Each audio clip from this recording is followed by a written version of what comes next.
Hello, my name's John Mendez and we're doing another of our little videos to go with the magazine articles. This month it's overheating, and we're going to assume that you've had an overheat, the gauge has gone up and probably the alarm's gone off as well. So we're going to look at possible causes and some things that might give you a clue to it happening next time. If you have an overheat, the easiest things to check, and almost certainly something to do with the cause, will be lack of flow of water. Now that can be for several reasons.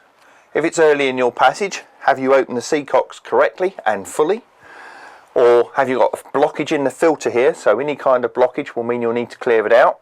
That's going to involve some spanners to take the top off, close the seacock, get rid of all that mess, put it all back together. Most importantly, open the seacock.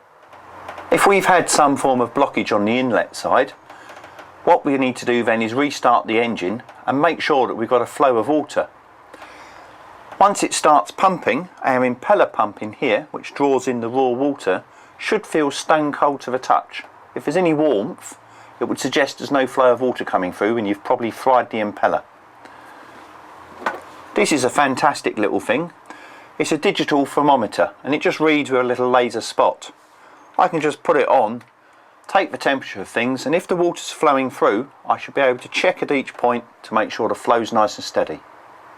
If we've established that we've got flow at the pump, we want to make sure that the water's actually exiting the boat as well. If you've got visible exhaust on the back, that's simple.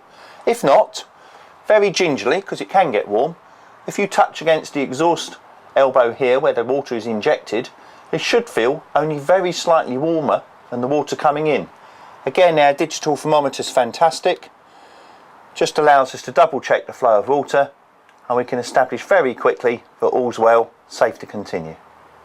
Nearly all boat overheating is preventable to some extent. Before you go out, safety checks and check all your levels is very important, but also remember, because the exhaust side is cooled by that cooling water, early indications might be a hot rubbery smell because a lot of the exhaust has rubber components, or a very boomy sound because the water going into the exhaust not only cools it but it also quietens it. Most important, watch those gauges, be vigilant, check your system and enjoy your boating.